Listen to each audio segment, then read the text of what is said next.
Hello students, today we go a little bit ahead in assets and some another terms. Last time हमने discuss किया था assets and today we discuss the real assets, fictitious assets, liquid assets and or another term. First we discuss the assets. We know very well assets. There are three types, mainly non-current assets, current assets and fictitious assets. In non-current assets, there are subdivision of assets is tangible or intangible assets. The tangible which can be seen and the intangible assets which cannot be seen or touched, that is called as intangible assets, current assets or fictitious. Today we discuss the real assets, liquid assets or fictitious assets. First we discuss the real assets.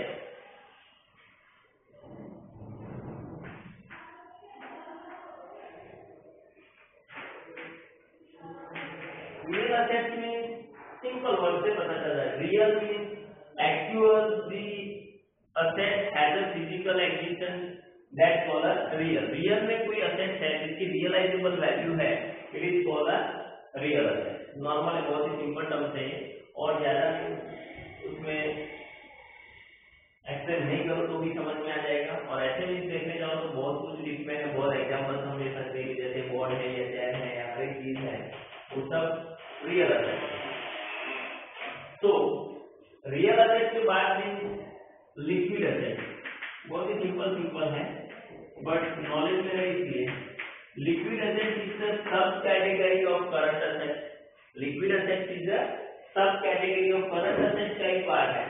Liquid asset में कई बार ratio analysis वाला chapter आएगा तुम्हें 12th में, उसमें ये question होता है फाइंड द लिक्विड और एसिड स्टेट रेशियो. तो लिक्विड और एसिड फेज रेशियो जब हम फाइंड कर रहे हैं तो उसमें liquid acid is equal to simple है कि current acid minus stock and prepaid expense.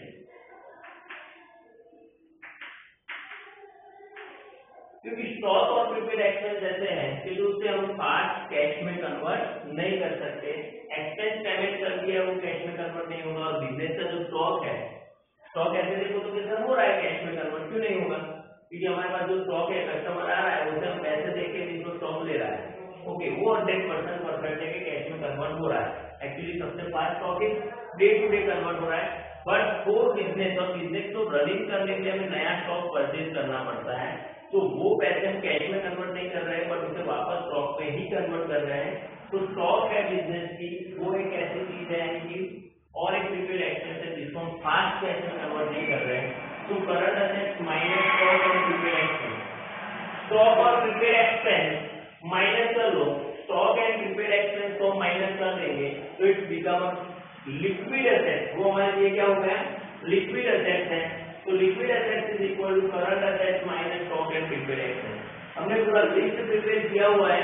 Current asset का हमने पूरा लिस्ट प्रिपेयर किया था, स्टॉक एंड प्रीपेड एक्सपेंस जो भी था हर एक चीज में से स्टॉक एंड प्रीपेड एक्सपेंस को सपोज हम सब्ट्रैक्ट करते हैं, उसमें से हटा देंगे तो it become a liquid asset. Okay okay, next point पर चलते हैं, फिक्टिशियस एसेट. आज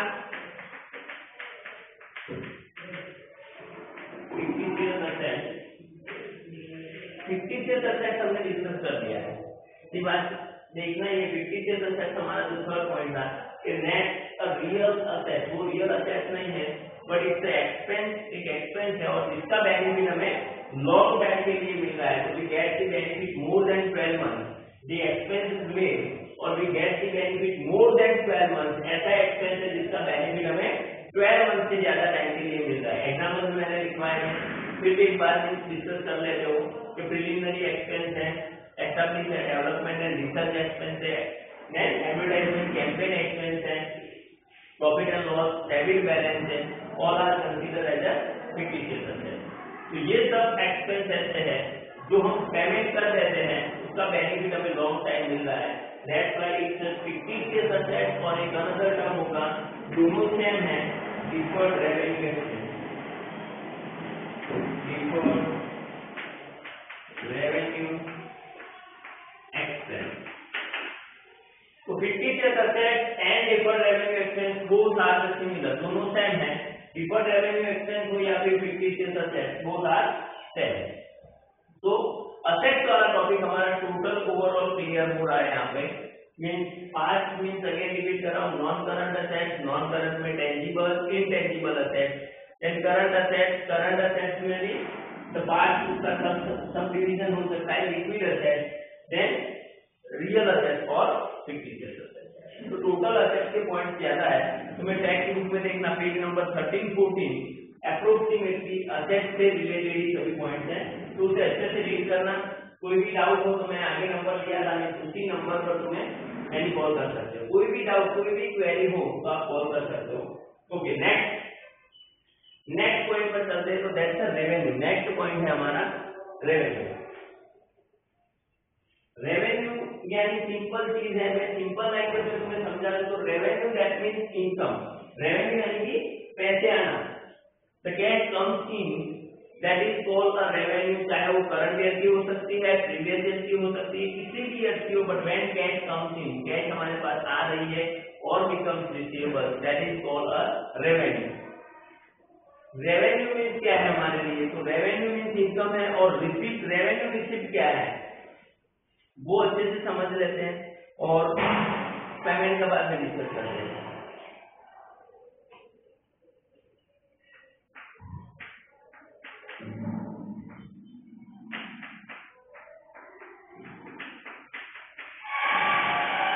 रेवेन्यू रिसीप्ट क्या है?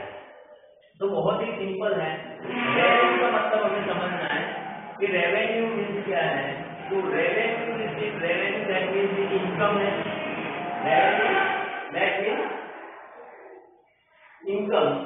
और जो रेगुलर बेसिस पर, जो बिजनेस के ट्रांजेक्शन से हमें जो रेगुलर बेसिस पर पैसे मिल रहे हैं, that is called a revenue income.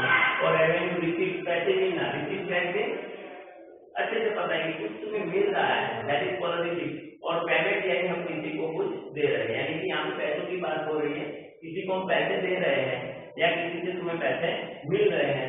तो रेवेन्यू रिसीप्ट यानी जब भी कोई इनकम के तुम्हें, यानी कुछ इनकम हो रही है, तुम्हारे पास पैसे आ रहे हैं, that is called a revenue receipt. And revenue payment,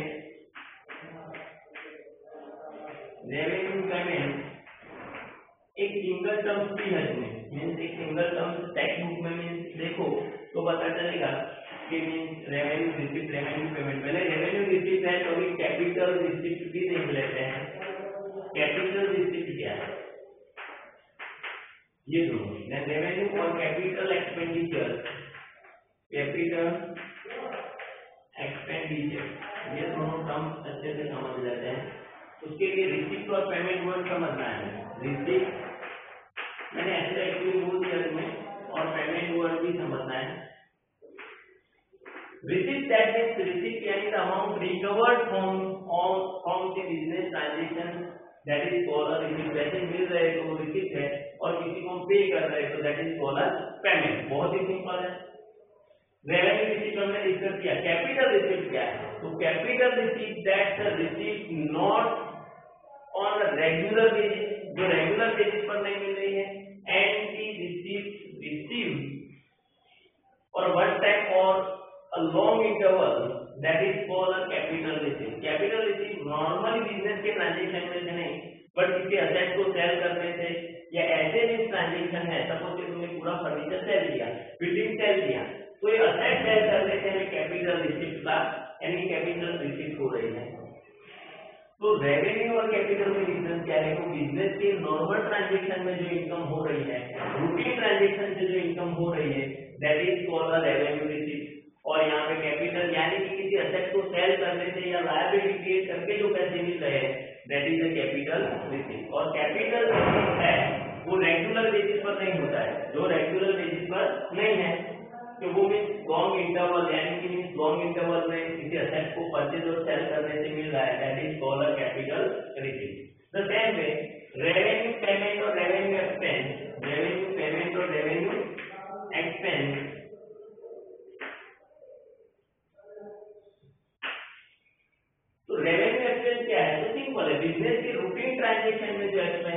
जैसे आपको सैलरी देना, मंथली इलेक्ट्रिसिटी बिल होना, बहुत सारे एक्सपेंसेस है, रूटीन ट्रांसपोर्टेशन के, वो सब जो रूटीन एक्सपेंस है बिजनेस के, तो बिजनेस के रूटीन ट्रांजेक्शन में the expense occur for the routine transactions of business that is for the revenue expenditures और द रेवेन्यू पेमेंट, और इट्स ऑन रेगुलर बेसिस पर, जो हमें रेगुलर बेसिस पर पेमेंट करना है, that is for the revenue payment और revenue expense. And capital expenditures क्या है? तो capital expenditures that not on a regular basis, ये जो रेगुलर बेसिस पर नहीं है बट वन टाइम हम उसे पेमेंट कर रहे हैं और कोई असेट परचेज कर रहे हैं या कोई एक्सपेंस और जिसका बेनिफिट हमें लॉन्ग टाइम मिल रहा है, that is called a capital expenditure.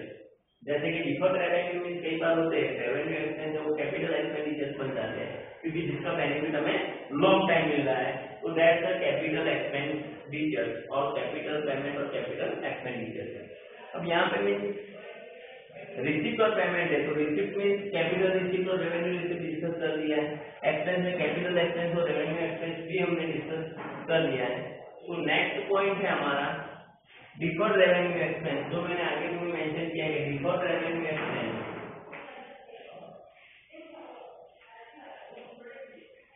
Deferred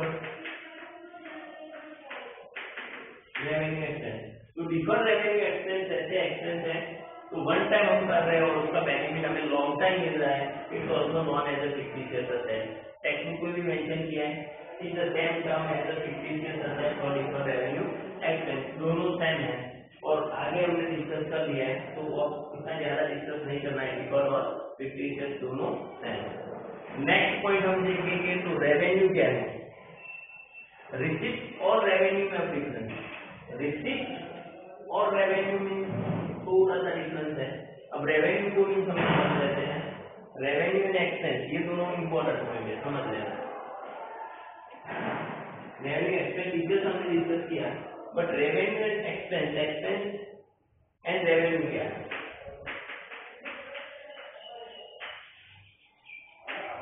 और रेवेन्यू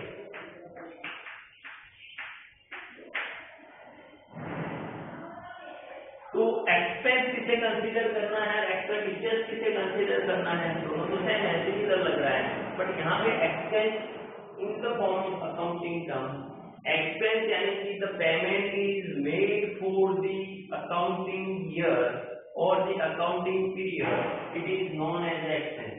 अरे तो बहुत इजी है कि तुम्हारा जो अकाउंटिंग ईयर चल रहा है वो अकाउंटिंग ईयर का तुम किसी को पेमेंट कर रहे हो उसी पीरियड के लिए, उसी पीरियड के लिए तुम कोई पेमेंट कर रहे हो, तो दैट्स कॉल्ड एक्सपेंस।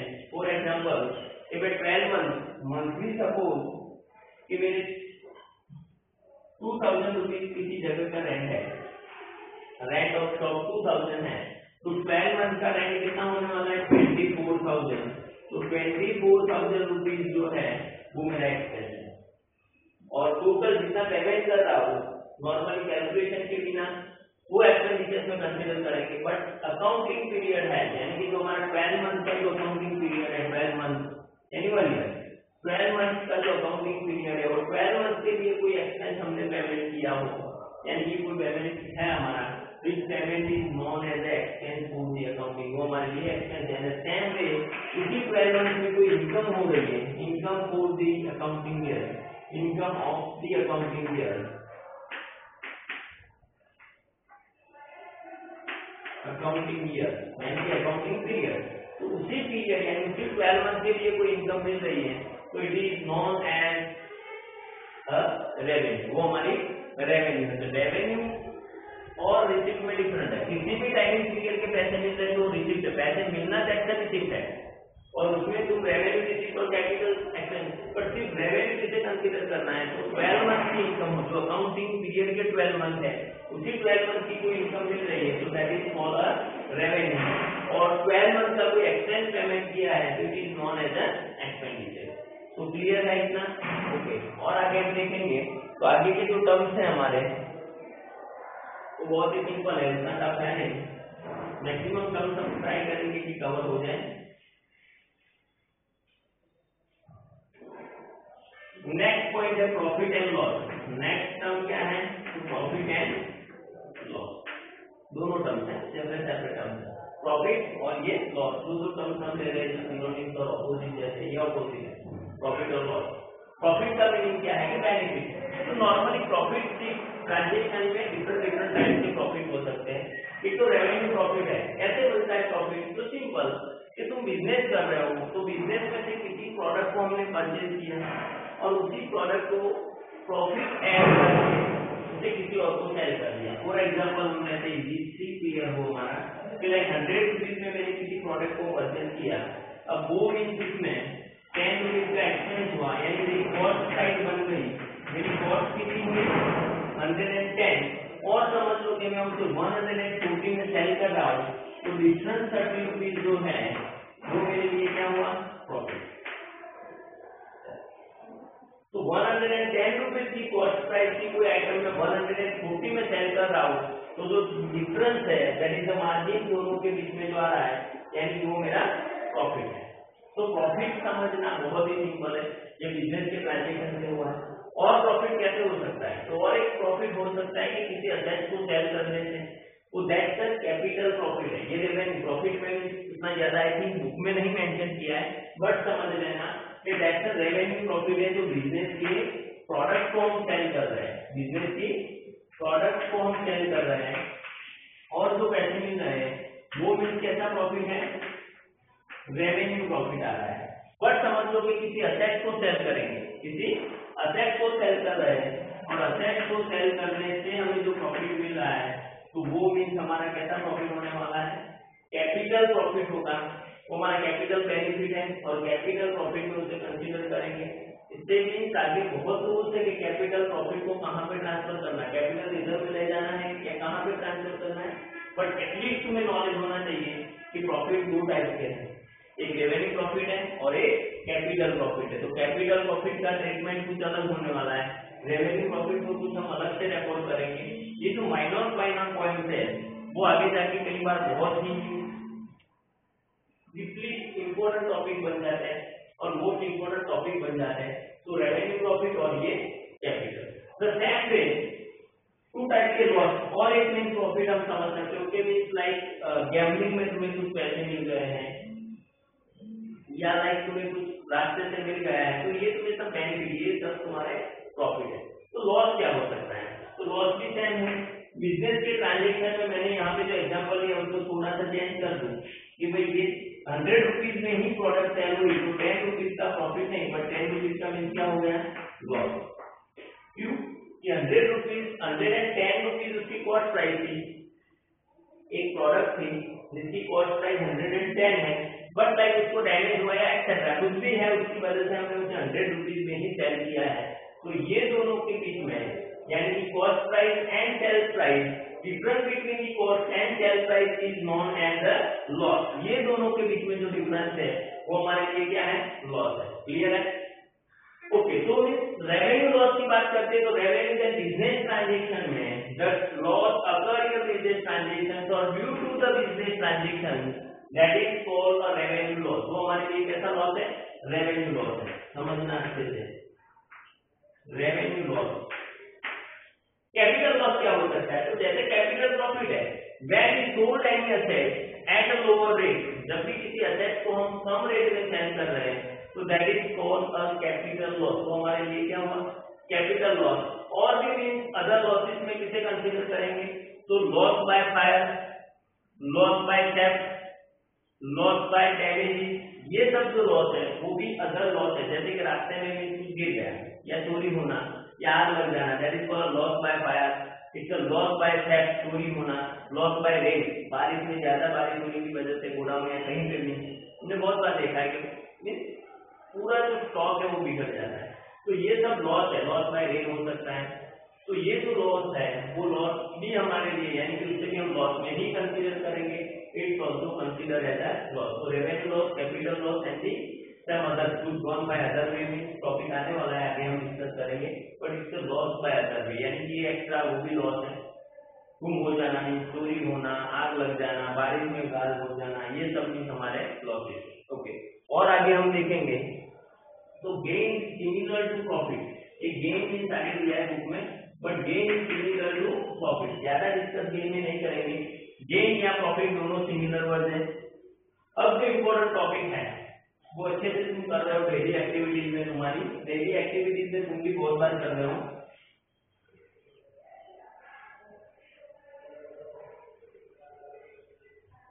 बट यहाँ पे हमें थोड़ा उसे अच्छे से समझना है। नेक्स्ट टॉपिक जो है वो है परचेज और सेल, दोनों ले लेते हैं साथ में। परचेज एंड सेल, परचेज और सेल, परचेज क्या है और सेल क्या है अच्छे से पता है बहुत, क्योंकि असेट परचेज की असेट सेल की अभी कितनी बार वर्ड यूज हो चुका है normally. But in account purchase और सेल वर्ड किसके लिए यूज हो रहा है वो समझ लेना कि when we purchase goods, we purchase asset, we purchase services, बहुत कुछ परचेज कर रहे हैं बट सभी के लिए परचेज वर्ड यूज नहीं हो रहा है। अकाउंट में यही समझना है अच्छे से कि when we purchase word use कर रहा हूं क्योंकि सिमिलर है, brought the goods in business by paying the amount और सर्विसेज। हम क्या कर रहे हैं, जिस चीज का हम बिजनेस कर रहे हैं यानी कि जिस चीज का हम ट्रांजेक्शन कर रहे हैं, सर्विस प्रोवाइड कर रहे हैं किसी को, जैसे गोल्ड स्मिथ हो तो सोने का बिजनेस कर रहा है, लाइक कोई फर्नीचर का शोरूम है तो फर्नीचर का कर रहा है, ग्रोसरी शॉप वाला है तो ग्रोसरी का बिजनेस कर रहा है। तो ऐसे जिसका जो बिजनेस है, रेडीमेड गारमेंट्स वाला है तो वो बिजनेस कर रहा है, तो जिसका जो बिजनेस है वो बिजनेस यानी वो गुड्स ही उसके लिए यानी कि जो परचेज कर रहा है तो it become a purchase for that trader और द बिजनेस। तो बिजनेस के लिए ही हम परचेज वुड ओनली और only for the goods, goods के लिए ही हम परचेज वर्ड यूज करेंगे। तुम देखना आगे आगे स्टोरी और ग्रेजुअली तुम्हें पता चलेगा कि तुम कोई असेट परचेज कर रहे हो तो उसके लिए असेट वर्ड यूज हो रहा है, परचेज वर्ड यूज नहीं होगा। जनरल एंट्री में भी ये प्रॉब्लम आता है बहुत स्टूडेंट को, इसलिए अगेन रिपीट कर रहा हूँ कि परचेज जो है purchase is use for the goods, purchase is use for goods, purchase goods के लिए यूज हो रहा है, not for asset, not for services. Service purchase की हो या असेट परचेज की है तो उसके लिए हम परचेज वर्ड यूज नहीं कर रहे हैं। तो purchase word is only for the goods purchase, जितना गुड्स तुमने बिजनेस में परचेज किया है उसी के लिए। गुड्स क्या है तो जिसका हम बिजनेस कर रहे हैं, exchange of goods that is for goods, जो चीज हम एक्सचेंज कर रहे हैं, जो प्रोडक्ट हम एक्सचेंज कर रहे हैं that is called a goods, and जिस गुड्स को हम परचेज कर रहे हैं that is called a means transmission यानी इसका एक्सचेंज हो रहा है, इट्स अ परचेज। हमारे लिए परचेज बहुत इंपॉर्टेंट है, द सेम वे सेल्स भी इंपॉर्टेंट इतना है कि जिस चीज मैंने कहीं से प्रोडक्ट को परचेज किया था उसी प्रोडक्ट को प्रॉफिट ऐड करके किसी को मैं सेल कर रहा हूँ तो इट बिकम अ सेल। किसी को मैंने ट्रांसफर किया, दैट मींस जो प्रॉपर सेल वर्ड यूज नहीं करूँ तो मैंने ट्रांसफर कर दिया एंड ट्रांसफर कर रहा हूँ इट्स अ सेल। जब भी परचेज और सेल्स का क्या होता है, सिंपल होता है कि ओनरशिप ट्रांसफर हो जाती है। परचेज और सेल्स में क्या होता है, ओनरशिप ट्रांसफर होती है, तो purchaser become the owner and seller जो है वो मींस अपनी ओनरशिप किसी और को ट्रांसफर कर रहा है। तो सेल्स का मतलब भी सेम है, sales must be only for goods, sales भी किसके लिए यूज हो रहा है, गुड्स के लिए यूज हो रहा है। जिस गुड्स को तुम किसी और को ट्रांसफर कर रहे हो उसके लिए ही वर्ड सेल्स यूज होने वाला है। अकाउंट में समझ लेना परचेज और सेल्स वर्ड किसके लिए यूज हो रहा है। नॉर्मली परचेज बहुत सारे हैं, मैंने आगे भी मेंशन किया, सेल्स भी बहुत है, but purchase and sales word use for the goods in accounting. और अकाउंटिंग जो हमारे टर्म्स है उसमें, और अकाउंट जब देखेंगे उसमें परचेज वर्ड जब भी आता है तब पता चल जाएगा कि गुड्स परचेज किया है, नॉट असेट। असेट होगा तो असेट मेंशन कर देंगे।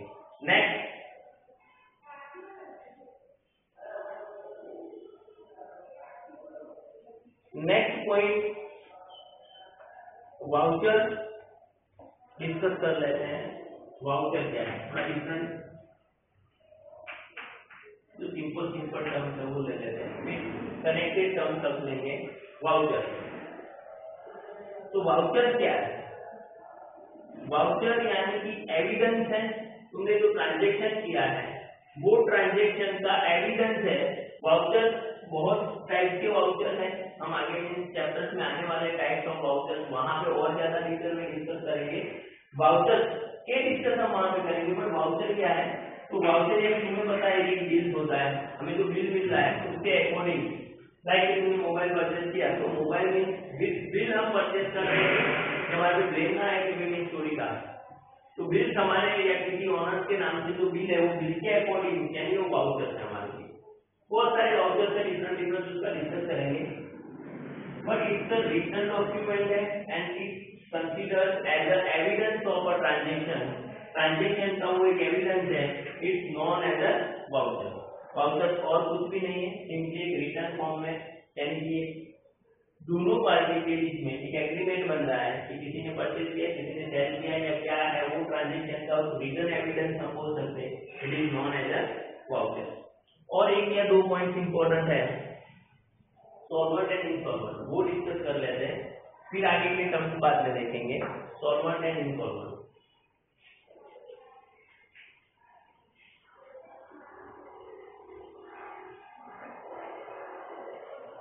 solvent and insolvent।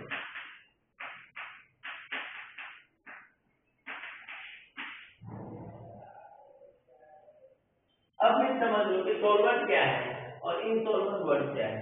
Solvent simple language में मैं तुम्हें समझा दूं तो कई बार बिजनेस में क्या होता है कि हमें गुड क्रेडिट पर परचेज करना पड़ता है, फिर उसे सेल करते हैं, फिर पैसे आ जाएंगे, फिर हम किसी को पेमेंट करेंगे, वो सिस्टम चल रही है, क्रेडिट सिस्टम से ट्रांजेक्शन होता है। अब सॉल्वेंट इनसॉल्वेंट समझने के लिए सॉल्वेंट क्या है कि व्हेन और the person is able to pay his liability, it is called a solvent. A person is able to pay his liability, कि कोई पर्सन है जो अपनी लायबिलिटी पे करने के लिए एबल है, यानी कि सिंपल असेट एंड लायबिलिटी, उसकी असेट एंड उसकी लायबिलिटी में when his liability is less than asset और asset is more than liability, it is called a solvent। यानी उसकी असेट उसकी लायबिलिटी से ज्यादा हो तो that's called a solvent। asset is more than liability, asset उसके पास 5 लाख है समझ लो और लायबिलिटी 2 लाख रुपीस की है, तो यहाँ से पता चल रहा है कि mean he is capable to pay his liability pay करने के लिए उसके पास असेट इनफ है, तो it called a solvent. Mean person is known as a solvent. और इनसॉल्वेंट क्या है तो इजीली पता चल जाएगा, असेट एंड लायबिलिटी,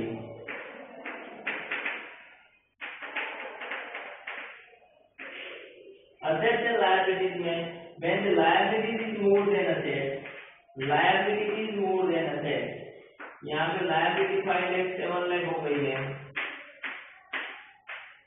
और असेट 5 लाख है उसके पास, तो liability is more than asset, सब असेट सेल करने के बाद भी मींस अपनी लायबिलिटी को पे नहीं कर सकता है, तो it is known as a insolvent. तो वो क्या है, इंसॉल्वेंट है। आएगा समझ में सॉल्वेंट और इंसॉल्वेंट क्या है, तो बहुत ही सिंपल है।